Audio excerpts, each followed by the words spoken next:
മുഴുവൻ കമ്മ്യൂണിസ്റ്റ് കുടുംബാംഗങ്ങളാന്ന് പറയാനും കഴിയില്ല, എന്നാൽ ഭൂരിഭാഗം കമ്മ്യൂണിസ്റ്റ് അനുഭാവികളാണ് ഉള്ളത്.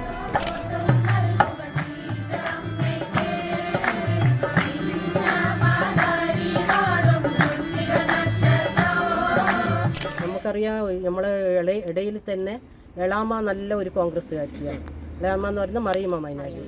അപ്പോൾ അവർ കോൺഗ്രസ്സുകാരത്തി എന്ന രീതിയിൽ അവർ പ്രവർത്തിക്കുമ്പോൾ ചില നേതാക്കന്മാരോട് അങ്ങേയറ്റം ബഹുമാനവും അവരെ അങ്ങേയറ്റം ആദരിക്കുകയും സ്നേഹിക്കുകയും ബഹുമാനിക്കുകയും എല്ലാം ചെയ്യുന്ന ഒരാളാണ്.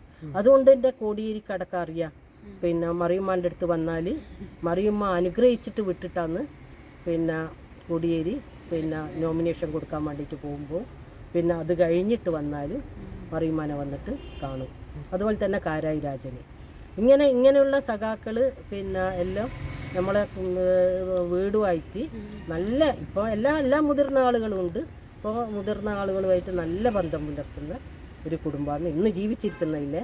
അങ്ങനെ പാർട്ടിയായിട്ട് രാഷ്ട്രീയ ബന്ധം പുലർത്തുന്ന ഒരു കുടുംബം. നമ്മളെ കോൺഗ്രസിൻ്റെ ആശയങ്ങളുണ്ടെങ്കിൽ കൂടിയും ഇവർ പിന്നെ ചില നേതാക്കന്മാരുമായിട്ട് നല്ല ബന്ധം പുലർത്തുന്നതുകൊണ്ട് തന്നെ അത് വോട്ട് ചെയ്യുന്ന സന്ദർഭങ്ങളിലും അവർക്ക് തന്നെ വോട്ട് കൊടുക്കുന്ന രീതിയും ഉണ്ടായിട്ടുണ്ട്. കോൺഗ്രസിനോടല്ല, ലീഗിനോട് നമുക്ക് ഇത് ഒന്നാമത് നമ്മൾ ചെയ്യുന്ന പുരോഗമനമായിട്ട് ചെയ്യുന്ന കാര്യങ്ങളെല്ലാം പിന്നെ വേറെ മതത്തിൻ്റെ പേരിൽ കാണുന്നുണ്ട്. അതുകൊണ്ടായിരിക്കണം നമുക്ക് അങ്ങനെ സ്ത്രീകളെ വിഷയമൊക്കെയാണോ സ്ത്രീ വിഷയമായിട്ട്. പക്ഷെ ആ പുതിയാപ്പിള ഇപ്പോൾ ശൈലജ ടീച്ചർ വന്നിട്ട് ഇതാക്കുമ്പോൾ മുമ്പന്തിയിലുണ്ടായിരുന്നു.